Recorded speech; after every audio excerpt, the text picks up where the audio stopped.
Coming up on Kizmet. All he used to whinge about all the time is his life would be so much better if he could be blown every day. Welcome to the Kizmet podcast, where we explore your world of post-divorce reinvention, connection, and your pursuit of passion. Join us as we navigate love's second act. Wow. Hi and welcome to the Kizmet podcast. I'm your host Kiz, and today we're here to explore a topic that's becoming increasingly prevalent, the rising rates of divorce and relationship breakdown, especially among couples who've been together for a long time. In today's episode, we'll take a refreshing break from our usual discussion and chat with someone who has not only maintained a long and successful marriage. Meet Michele, a charismatic and captivating individual who never fails to draw attention wherever she goes. Michele and her husband's love story began when they were just teenagers, both coming from difficult childhoods marked by trauma and challenges in low-income families. Over the years, they've not only built a loving family with 3 incredible children and 3 grandchildren, but have also created a successful international company. What's even more astounding is how they've managed to maintain their youthful spirit and appearance, surprising everyone they meet. Don't let the word grandparents fool you. Michele's just not a dear friend, but has also been a tremendous source of support for me during my own journey of recovery from a family breakdown. She's kept me entertained with stories of her adventures in maintaining a vibrant marital life, and in her unique way, even played matchmaker when I was finding my own way back into the dating world. Welcome, Michele, and thank you so much for joining us today. We have so much to chat about, but let's start with a glimpse into your background, growing up as a child of divorce and experiencing the challenges of a particularly acrimonious divorce between your parents. What was that like for you? Oh, traumatic. I was young. I was probably about 5 or 6 when they broke up. It was typical 70s. Dad went to the pub every day, came home, beat my mum up, and women couldn't get divorced back then.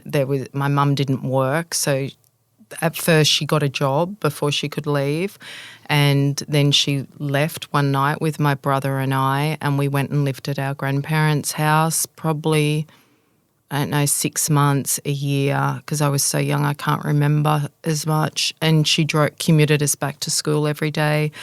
And then my father terrorised us for about 5 years. So it was difficult, and I couldn't see my dad because he was violent. There was police involved all of the time, and nobody was divorced in the 70s. That didn't happen for women. So my mum was pretty much the only woman in town. I lived in Engadine, a small town, that was divorced, so it was hard. It would have been, in times have really, really changed for women with so much more financial independence. And if that were to happen, if, as a young child and your parents were to go through a breakdown like that, your mother would be protected. There's shelters, there's all kinds of services available now that weren't available then. And so much has changed, not only for the woman, it's changed for the children, because there's all different things through education to help children and support children that are from, I think it was called rainbow families or something, that was if your family wasn't right, like there was support groups at school, there was counsellors and stuff. When it happened to us in the 70s, there was no support. You were just pretty much ostracised, and nobody wanted to know about it, nobody wanted to talk about it.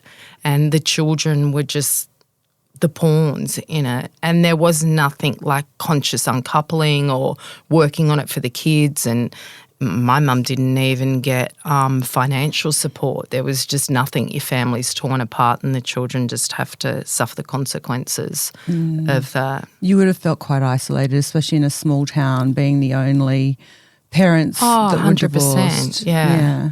And you've really, I think, adopted into your life a mindfulness of that, and you've really dedicated yourself to the relationship that you're in now. 100%. Yeah. Which is so admirable. So tell us about how old you were and how you met your husband. And Oh, well, I met Tony when I feel bad saying it. I met him when I was 12.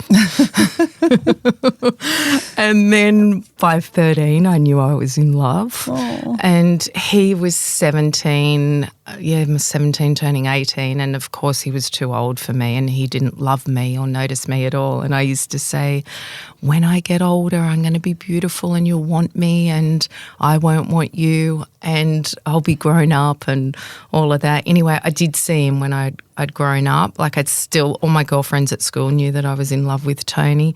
And I saw him out one night when I was 18 and I was grown up and I was beautiful. And we met up and he started ringing me and we got married within the year. Wow. So you were 18 when you met? So 35 years later on December 3 this year. Oh, congratulations. We're still married. 35 years. That's such a milestone. And 3 children and 3 grandchildren. Yeah, it's absolutely baffling that you have grandchildren looking the way you look.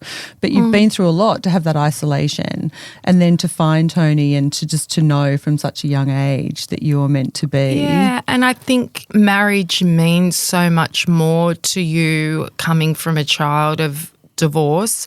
And I know other people that I grew up with that had come from families of divorce. It did mean a lot because you know the consequences of divorce, of what the family goes through. And, you know, my mum was mad in the 70s and 80s and going out all the time and all her friends were around. So I used to hear all of the stories of them and boyfriends and stuff. And the grass isn't always greener on the other side. Like people, you know, think, oh, this is going to happen to me if I'm on my own or, you know, I'll find another guy. But the grass is greener where you water it, I think. Yeah. Oh, that's a good saying. I haven't heard that one. Yeah, I think, and that's paying attention to the relationship that you're in.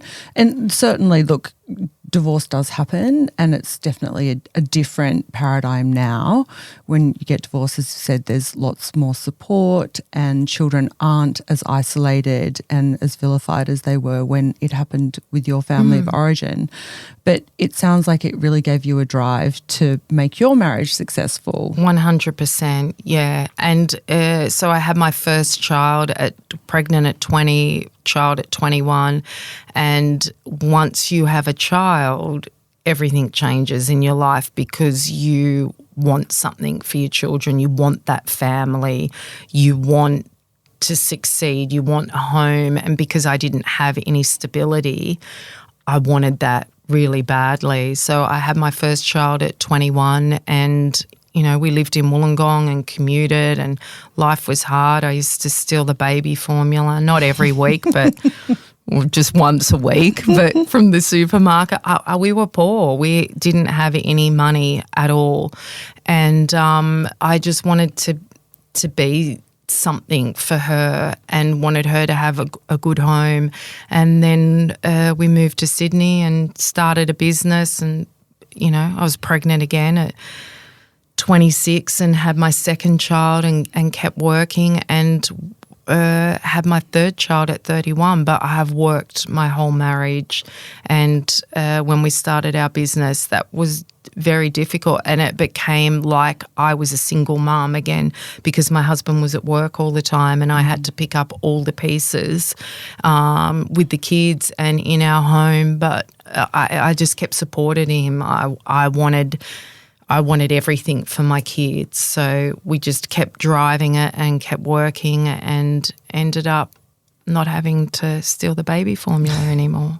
So 3 young children, starting a business, coming from scratch, and that would have put incredible pressures on your marriage, I imagine. 100%. We used to sit next to each other for 25 years at work and we used to fight. I used to throw staplers at him, everything. Everyone that worked in our office saw me crying all the time, but because I'm highly emotional. But I never let him down and he never let me down. We were, you know, we put our differences aside at work and kept working. And like, yeah, our kids will probably tell you we brought work home, but we got through it and, yeah, love each other very dearly and still now after 35 years go to sleep every night holding hands. Oh, you do? Yes. Yeah, so romantic. I love it. And were you holding the hands at night even when you were having those pressures for the business? Like was it a conscious decision for you both to buckle down and go, our marriage is more important than anything here? We probably didn't hold hands as much when we were working so hard back then, but we never went to sleep fighting of a night. Sure, I might have gone to sleep a lot crying, and he might have gone to sleep with an erection that I wouldn't take care of. But that gave him the shits. But yeah, well, that's interesting. You were saying before that you got married so young. It's almost becomes familial in the sense that it's a brother and sister kind of relationship, but you're not brother and sister, and he still has erections, and you've kept your sex life alive. Yes, with a lot of handiwork. Yeah. Tell me about the handiwork. Oh, look, my husband is a very, very sexual man, and maybe I wasn't as sexual and I wasn't as confident like he was in all the new moves, so I had to be sort of poked and prodded into a few of them, but I've become very adventurous as I've gotten older, and yeah, we've always had a very good sex life, but he would like a lot more like the bummy. And that's closed. So the sexual connection that you have and Tony's high sex drive, and I know that you do, and we'll get into that a little bit more, but I remember when I first started going back out in the dating world, and I was like, there were all these acts that I hadn't really, and I'm sexually open-minded, but I didn't know a lot of the things that seem to be standard after 20 years, more than 20 years of having one partner. So bummies, anal, rimming, pegging, choking, they all seem to be mainstream things now, going back out dating, which I found really confronting. And I remember coming to you and saying, how does everyone know about this? And I don't know. And you said straight out, it's porn. Yeah, I was going to say that's what I was going to say now, porn. And my husband loves porn. He watches it on all his devices, particularly loves the iPad to pause and expand. But yeah, he loves porn, and I don't care. If he wants to watch porn and that's what floats his boat, I don't care about that. So he learned about all the moves from porn, and I suppose reading and employing lots of young males. You hear all the stories of what they're up to, which he wanted to bring those stories home and practice on mummy.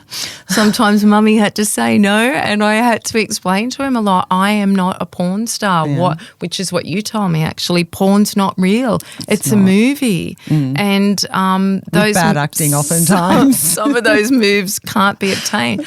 But I do listen to friends, I do listen to people, and I try and bring a lot of those new moves in. And I think one of the things that we've spoken about with Tony watching porn is he thought that if he had a blowjob every day, then he would be happy. Yes, so he's highly frustrated, highly sexed, all of those things, very alpha male. And all he used to whinge about all the time is how fucked his life is, and his life would be so much better if he could be blown every day. So all he wanted to be blown every day, and then everything would be fine. So I said to him, probably like 12 years ago, I am sick to fucking death of you talking about how much better your life would be if you were blown every day. So I said for every day of the month, and to be honest, I can't remember if it was September or Sucktober, I am going to suck your cock every single day. So I rang my gay friends, I rang you, I looked on RedTube, I Googled techniques because I'm like, I'm going to have to lift my game because I wasn't into giving blowjobs all the time, and to take on a month of it was going to be a big task. So I found out from the gay friends what to do, the ice, the hot, the cold, the this, the that, and I sucked my husband's cock every single day with pretty much a new technique every day. And did his life get any better? No. Nothing changed. He, towards the end, was like, oh, you don't have to do it today. Don't worry. I'm like, it didn't matter if you had to catch a flight and leave at 5 o'clock or 4 o'clock in the morning. Pull your fucking pants down. I am sucking that big boy. I'm sucking it dry. And he was like, oh, no, it's all right. It's all right. Anyway, I completed the month. Moral of the story is his life didn't get any better, but it actually gave me confidence to give head jobs so much more. I had so many more tricks up my sleeve. I had all these techniques, and still today I'm sucking that big boy, Dal. I'm still going, and I bought in some new things. Oh, what did you bring in? Well, I did bring in reverse cowgirl for our holiday, only because I hear about it all the time. And like I had tried it out over the years, but I hadn't really gotten that into it. But I have found that that's my new position, of my favourite position. Oh. And I like to play him that Top Gun Kenny Loggins danger zone, because, you know, the guys, apparently it's the most dangerous sexual position you can have because the cock can break if you come down too hard. Actually know someone that happened to. A broken cock? Yeah, he broke his cock. Yeah, he had to go and get microsurgery on it. Yeah. My old next door neighbour, it was terrible. She came down too hard and, broke his cock. I don't know if you knew that can happen, but it can happen. Yeah, you can break your penis. So I played the Danger Zone song to him, you know, the Top Gun. And he knows he's in for it. I get the little oils out. Yeah. Exciting. Mama, right on the edge. Right on the edge, I know. Yeah, so Mama takes a position and the Danger Zone's on. But yeah, it did actually, it ended up being an eye-opener for me, because I did get my confidence, because I was with Tony since I was 18. I didn't have that confidence. I hadn't had many sexual partners, and so now I'm confident. And you really applied yourself. I did love apply the myself, research. and I actually enjoy it now. Yeah, the research, everything. Yeah, who doesn't need a gay friend to give you a few techniques? I understand that's the best way to and I've learn got how to do. So many stories. So you guys are completely committed, but I also know Tony doesn't mind a massage every now and then. Yes, well, he's got his little friend Amy, which he's had Amy, I think, for maybe like 10 years or something. And Amy's the masseuse with the happy ending that he goes to. And he usually sees her everywhere. And look, it is quite suspicious now, because he used to go to Amy at her massage parlour, but now he's actually got his own massage table set up in the office. He's got his little one-man office that he's got if he works this side of Sydney near our home, and he's got his towels there, and Amy home calls. So, Amy gives him a happy ending. He likes it. It makes him happy. My husband works really, really hard. He loves his special little massages. My kids know. Everybody knows about Amy. I'm just outsourcing. She's not invited to Christmas, is she? No, but she's actually given me a few massages too. With happy endings? No. But he loves Amy, and he loves his little massage. And look, when he's angry or aggro or stressed at work, we all just say, go and see Amy. Like, let her take care of it. And he just goes there, and it just makes him feel better. And I'm happy for him. I don't think he's ever screwed around. I hope not. And but look, if he wants to get pulled off by the masseuse, or he wants to go for a massage, it doesn't actually really worry me. And that's one of your strategies to get through. I just want to address what you were saying. I think sex is really important in a relationship, but it's obviously important to you and Tony separately, and then together, that you keep it alive. I think, you know, if you're a couple, and especially if you've been together a long time, you definitely are not siblings.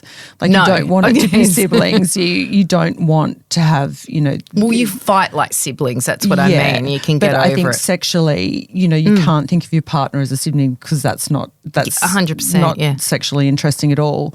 But I also think that if you decide that once a week is enough, or once every 6 months is enough, then that's okay too. I have no judgment he'd around leave that. me if it was once every 6 months. And I get that you guys are very sexually active. Yeah, I used to have to keep a diary to keep tabs, because it was never enough, and I'd have to go back and say, but hang on, like, this and this and this, because I had 3 kids working full time, business, like kids awake all night and stuff like that. I'm like, fuck, like how do I fit all this There's in? nothing left to give. Yeah, there's nothing left to give. Which is really common. And I think a lot of marriages that shift happens where the woman, as you were working, 3 children, your husband's working really long hours. Yeah. You don't have time for sex. There's nothing left to give. You and hear all that he's really doing often. is showing me his erection all the time. All I have to do is look at this bad boy all the time. Yeah. And, you know, he wants it taken care of. And, yeah, there's nothing left to give. But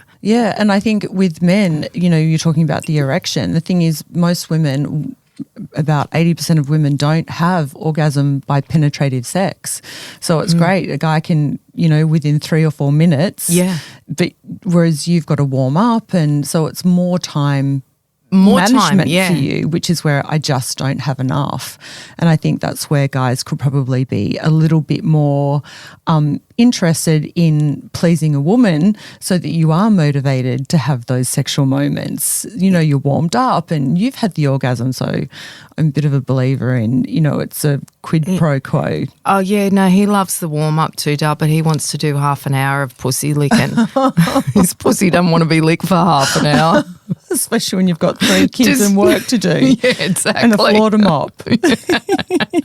I don't know that we're all going to be jumping around doing reverse cowgirls or outsourcing to Amy, but I admire that it works for you. And other people might think we're fucked up. They go, oh, that's just so fucked up. Well, it's not for them. It's the same as looking at somebody who's happily married and is only having sex every 6 months. Yeah. It's what works for you. And just on a like similar but different note, you saw me, and one of the things I wanted to talk to you about is how great you've been as a friend to me, and certainly going back into the dating world after such a long time, being able to speak openly to you about porn and hearing Tony's take on it, and where are these moves coming from, like what do I do?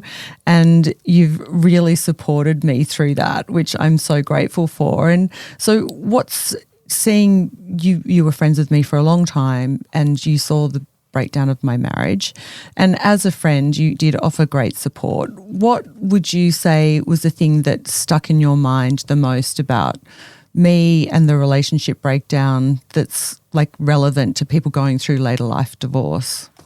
To hang in there, I suppose. That's the biggest thing, because you were an absolute wreck, and your life was falling apart. And I say you were the ultimate wife, like you just did everything. And when all of that imploded, you were a wreck, and you had to pull yourself back from the depths of despair to get back up there and to even date. Like you wouldn't even think about a date, think about another man. You just wanted your family back so much, and you wanted your husband back so much, and you wanted it to all work. And it was very hard as your friend watching you go through that. And I suppose it must have been after 18 months or so, I'm like, you know, are you going to like talk to another guy? Are you going to date? And your other friends were trying to get you back on the dating scene. And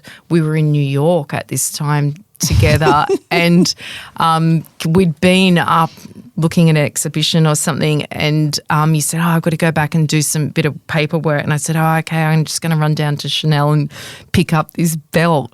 Anyway, I've gone to Chanel on my own, and I met this guy there. He started talking. He's buying bags for his kids. I'm thinking, oh, he's a good dad. I had a champagne, and I pimped you out. You did. For the second time, I think. Yeah. Oh, yes. No, there's time. 2 in New York. That was. Was the other one before that? Oh, okay. So I'll tell this story first. Anyway, so I'm like, the other guy goes, "Oh, are you single?" I go, "No. Like I'm married, but I've got a friend for you." So I got this person's number. I said, "Come for a drink," and came back and said, "Do you want to go for a drink?" She said, "Oh, no." And I said, "Come on, like it's it's nothing. Like, let's just go for a drink. And we went and met him, and he was very nice, and we had dinner, and you made a great friendship out of that person. He was a great and guy. he helped you heal a part of your heart, like to give you a part of your confidence back. But probably, I don't know if it was that trip or a trip before we'd gone. No, it must have been before that when we were out in New York as well. And they're two very separate situations. I think that was the friendship that I evolved with that guy was more meaningful. This was probably what you're about to refer to. Yes. Happened earlier than that. Yeah. Where I hadn't really shared my body with anybody after. You were still a shell. You were still like in that shell. You were still very broken. And we were having drinks with these people that we met in this amazing bar downtown, and they were NFL players. They were there for some sort of thing, which of course we didn't know because we're Australian. Anyway, I said, we'd had quite a few drinks. Anyway, so I said we felt like we wanted a cigarette, as you do, even though we don't smoke. And I said the first person that gets my girlfriend here a cigarette gets the fuck up. You pimped me out, 100% pimped me out. So this young boy, was he 23? I don't know. 21, 25 or pretty whatever. Big, and he was pretty gorgeous. Runs around this bar in this suit. He was incredibly good looking, gets us a cigarette, comes out, and I've said to him, well, you get to fuck my friend now. You've gotten us the cigarette. So he came home in the cab. We had the cigarette and we left and we came home in the cab. I went to my room. You went to your room. You were actually really, really nervous. And you've gone to your room with him, and then you can tell what happened. Yes, now. well, it wasn't what I expected it to be. A big guy with very disappointing package. And I remember going down the next morning at breakfast and you were so excited. Oh my God, how did it go your first time? I was like, oh my goodness, if my ex was back here right now, I would get on my knees and beg him to take me back because I wasn't ready to look or see or touch new penises. It was very small, and I had to introduce her to the micro penis. We got all the photos up, and she's like, what the hell? And you were such a bitch, you sent him the shop to buy a packet of cigarettes. I couldn't, there was no sexual interaction. I was like, oh, actually I do smoke and I think we need to go to this shops and get some. I got rid of him. And see you later. So it was probably a year, it was probably like 6 months or whatever. We were back in New York, and we met the other friend in Chanel. Yeah, and that certainly helped me on my road to recovery. You've been there absolutely every step of the way never not be there. The breakdown. I just really am grateful that you're able to have such an open conversation and maybe saying things that some people are thinking but aren't really ready to talk about. So on a spectrum with somebody who doesn't talk about sex at all, you're kind of right at the other end.